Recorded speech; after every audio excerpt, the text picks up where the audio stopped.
اعوذ باللہ من الشیطان الرجیم بسم اللہ الرحمن الرحیم رب اشرح لی صدری ویسر لی امری واحلل عقدۃ من لسانی یفقہوا قولی۔ آج کا جو ہمارا موضوع ہے وہ ہے سورۃ بقرہ کی آیت نمبر 30۔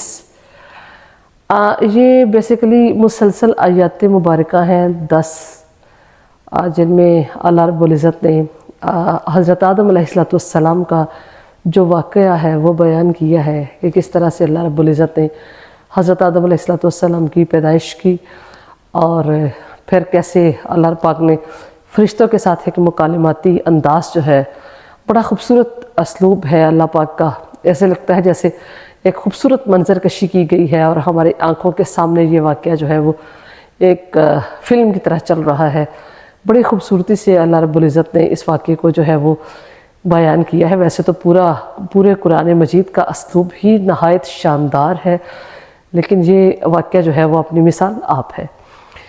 تو انشاءاللہ یہ مسلسل آیات مبارکہ ہیں، لیکن ہم اس کو آہستہ آہستہ جو ہے وہ انشاءاللہ پڑھیں گے اور مطلب اس واقعے کو بڑی تفصیل کے ساتھ انشاءاللہ بیان کریں گے۔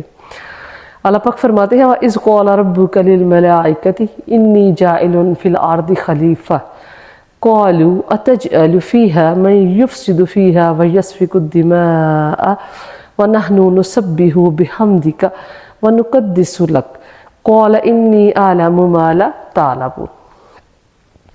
بسم اللہ الرحمن الرحیم۔ وَإِذْ اور جب قَالَ کہا ربک تیرے رب نے للملائکۃ فرشتوں سے انی جاعل بے شک میں بنانے والا ہوں فی الارض زمین میں خلیفہ نائب۔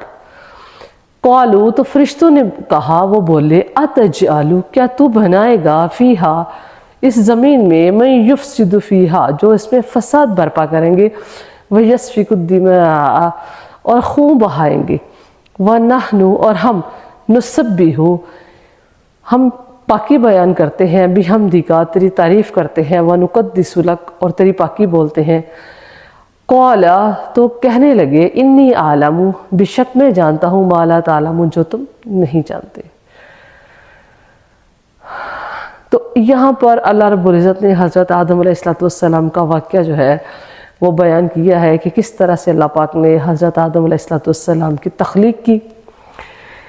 اور پچھلی جو آیات مبارکہ ہم نے پڑھی اس میں اللہ پاک نے انسان کو پہلے تو بتایا کہ میں نے تم کس طرح سے اپنی نعمتیں جو ہیں وہ تم پر ان کو تمام کر دیا، اپنی نعمتوں کا اتمام کر دیا، اور اللہ پاک نے کہا کہ پھر میں نے اتنی نعمتیں تمہیں دیں، اتنا سب کچھ میں نے تمہارے آسائش کے لیے، تمہارے پروان چڑھانے کے لیے تمہیں خوبصورتیاں عطا کی، تمہیں دنیا کی تمام چیزیں دیں، تو تم میری ناشکری مت کرو۔ اب اللہ رب العزت نے یہاں پر جو ہے وہ اپنی ایک اور نعمت کا ذکر کیا ہے۔ نعمت جو ہے وہ دو طرح سے ہوتی ہے، ایک ہوتی ہے سوری یعنی کہ سواد واورے چھوٹی ہے سوری، ایک وہ ہوتی ہے جیسے کھانا ہے، پینا ہے، رہائش ہے، لباس ہے، روپیہ ہے، جائیداد ہے، مکان ہے، تو یہ آتی ہے سوری میں۔ دوسری ہوتی ہے معنوی، جیسے عزت ہے، آبرو ہے، مسرت، خوشی، غم، یہ سب چیزیں جو ہے یہ اللہ پاک نے بیان کی ہیں۔ تو اب یہ جو آیت مبارکہ آ رہی ہیں ان میں اللہ پاک معنوی نعمتیں جو ہیں ان کا ذکر فرما رہے ہیں کہ ہم نے تمہارے باپ حضرت آدم علیہ السلام کو دولت علم دی، علم کی دولت عطا کی، اور مسجود ملائک بنانے کی عزت دی، اور پھر تم کو ان کی اولاد ہونے کا فخر عطا کیا۔ جب اللہ رب العزت نے حضرت آدم علیہ السلام کو پیدا کیا تو فرشتوں کے سامنے بیان کیا اس پورے واقعے کو، پوری بات کو جو ہے فرشتوں کے سامنے بتایا کہ بھئی میں ایسے ایک انسان جو ہے وہ بنانے والا ہوں جو علم میں تم سے برتر ہے۔ اور پھر اللہ رب العزت نے انہیں کہا کہ بھئی تمہارے ان سے پوچھا، اللہ پاک نے ان سے دریافت کیا، اصل میں اس میں بہت جو ہے نا اس چیز میں بہت حکمت ہے کہ اللہ پاک نے کیا ان سے مشورہ کیا جیسے ہم ایک دوسرے سے مشورہ کرتے ہیں، یا اللہ پاک کو تو مشورے کی ضرورت ہی نہیں تھی. مشورہ تو وہاں کیا جاتا ہے جہاں پر جو ہے وہ انسان آپ کے ساتھ جو ہے وہ برابری کے لوگ ہوں، عقل مند ہو. ہم انہی سے مشورہ کرتے ہیں نا، اچھا بھئی وہ فلاں بڑا سیانہ ہے، بڑا سمجھدار ہے، بڑی بات کو جو ہے وہ اس کا فہم رکھتا ہے، تو اس سے ہم مشورہ کرتے ہیں. تو اللہ کو تو مشورے کی ضرورت ہی نہیں تھی. اللہ رب العزت سے عقل مند، اللہ پاک سے زیادہ جو ہے وہ علم والا، اللہ پاک سے زیادہ فہم اور فراست والا تو کوئی ہے ہی نہیں. تو اب اللہ کو فرشتوں، اب ایک خالق ہے، خالق کو مخلوق سے مشورہ کرنے کی کیا ضرورت ہے؟ ایک بات. دوسری بات یہ ہے کہ ایسا بھی نہیں تھا کہ فرشتے جو ہیں وہ اللہ کے برابر میں تھے، کہ اللہ رب العزت جو ہے ان کی برابری تو کوئی کر ہی نہیں سکتا. مخلوق خالق کی برابری کیسے کر سکتی ہے؟ یعنی کہ خالق ہے جس نے سب کچھ سکھایا ہے، آپ کو بنایا ہے، آپ کو سکھایا ہے، آپ ان کی برابری کیسے کر سکتے ہیں؟ تو یہ چیز جو ہے یہ مشورتاً نہیں تھی. اللہ نے انہیں بتایا تھا کہ بھئی میں یہ سب کچھ کرنے والا ہوں، اور انہوں نے بھی اللہ رب العزت سے سوال نہیں کیا تھا کہ اللہ پاک آپ کیوں بنا رہے ہیں. انہوں نے کہا تھا کہ انہوں نے صرف جیسے ایک مطلب آپ کوئی ٹیچر جو ہے وہ سوال کرتا ہے کلاس روم میں، پڑھاتا ہے، تو پھر بچے جو ہیں وہ اس کو مزید جاننے کے لیے اس کے بارے میں جو ہے وہ دریافت کرتے ہیں.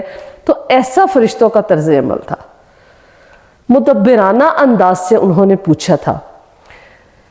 اگر ہم اس کو مشورتاً بھی مان لیں کہ اللہ پاک نے انہیں بتایا کہ بھئی میں ایک ایسا انسان جو ہے وہ بنانے والا ہوں، تو فرشتوں نے کہا کہ اللہ رب العزت تو ایسا انسان بنائے گا جو دنیا میں جا کے فساد برپا کرے گا.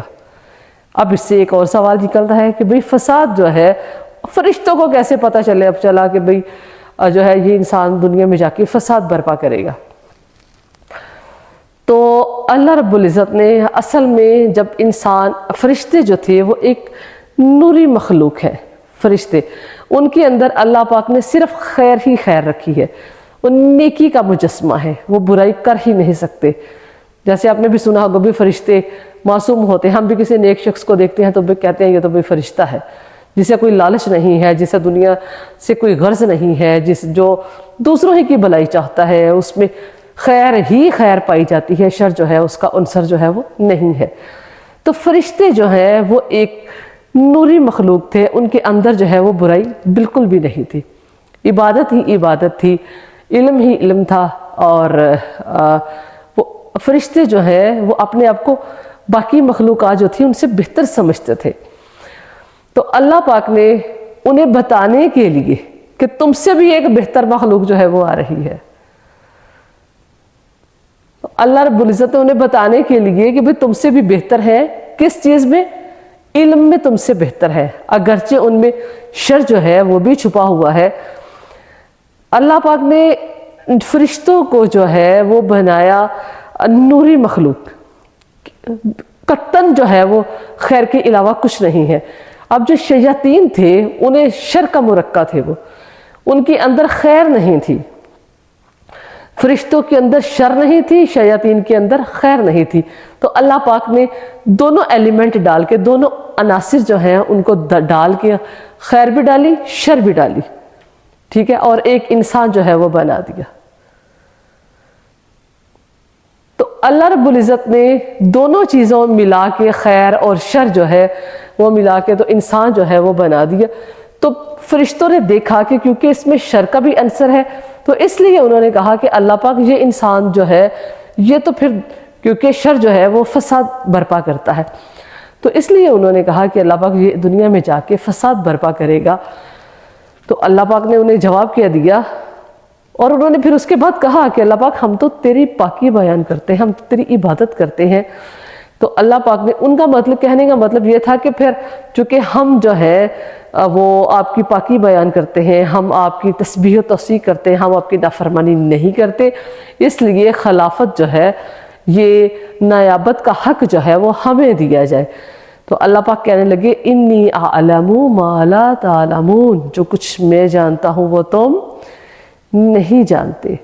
انشاءاللہ یہ ہمارا موضوع جو ہے یہ جاری و ساری ہے، تو اس پہ آگے ہم دیکھیں گے کہ اللہ رب العزت نے اور جو انی اعلم ما لا تعلمون کہا انہیں، اس کے اندر کیا حکمت تھی اور کیسے اللہ رب العزت نے فرشتوں کے سامنے حضرت آدم علیہ السلام کی برتری جو ہے اس کو ثابت کیا۔ تو انشاءاللہ آپ میرے ساتھ رہیے گا، اور آپ سب سے گزارش ہے کہ ضرور جو ہے وہ لیکچر سنا کریں۔ اب میں یہ نہیں کہتی کہ آپ کو اس بات کا علم نہیں ہے، آپ کو ضرور علم ہوگا انشاءاللہ۔ مجھے گمان ہے، اچھا میرا یہی حسن ظن ہے کہ آپ کو سب باتیں اس سے پہلے ہی معلوم ہوں گی، لیکن اگر آپ جو ہے وہ سنیں گے تو بات جو ہے وہ بار بار جب ایک ہی بات دہرائی جاتی ہے، بار بار آپ کے ذہنوں پہ وہی بات آتی ہے تو وہ پختہ ہو جاتی ہے۔ انسان جو ہے وہ پھر بار بار سننے سے، بار بار سمجھنے سے اس کا دل اس پر قائم ہو جاتا ہے۔ تو یہی ہماری کوشش ہے کہ ہمارے دل جو ہے وہ قرآن کی طرف مائل ہو جائیں، قرآن کے ساتھ ہماری ایک مناسبت قائم ہو، ہم بار بار ایک ہی بات جو ہے وہ بار بار سوچیں، بار بار ایک ہی بات جو ہے وہ کریں، تاکہ ہمارا دھیان جو ہے وہ اللہ رب العزت کی طرف، نبی پاک صلی اللہ علیہ وآلہ وسلم کی جو ہے محبت ان کی طرف اور دین کی طرف جو ہے وہ لگا رہے، اور دنیا کی جو برائیاں ہیں، میڈیا کی جو برائیاں ہیں، دنیا میں جو فتنے اور فساد ہیں، ان کی طرف ہمارا دھیان ہی نہ جائے، اور ہم جو ہے وہ ان سب فتنوں سے جو ہے ہم اور ہمارے بچے جو ہے وہ بچ سکے۔ تو بس اسی لیے اتنی سی گزارش ہوتی ہے کہ آپ جو ہے وہ ضرور سنا کریں، اور آپ میرا ساتھ دیں گے تو انشاءاللہ مجھے اور موٹیویشن ملے گی کہ ہم اور زیادہ بہتر طریقے سے جو ہے وہ اس کو ہم آپ کے سامنے بیان کر سکیں۔ انشاءاللہ اللہ پاک مجھے، آپ کو، ہم سب کو جو ہے قرآن مجید پر استقامت عطا فرمائے۔ اور ایک بڑا پیارا لفظ ہے مداومت اختیار کرے، ہمیشگی اختیار کرے۔ عمل وہی اچھا ہوتا ہے جس میں مداومت ہو، ہمیشگی ہو۔ تو اللہ پاک ہمارے عمل میں، ہمارے علم میں مداومت اختیار کرے، اور انشاءاللہ ہم سب کے لیے اس قرآن مجید کو جو ہے وہ آخرت میں نجات کا سبب بنائے۔ وما علینا الا البلاغ۔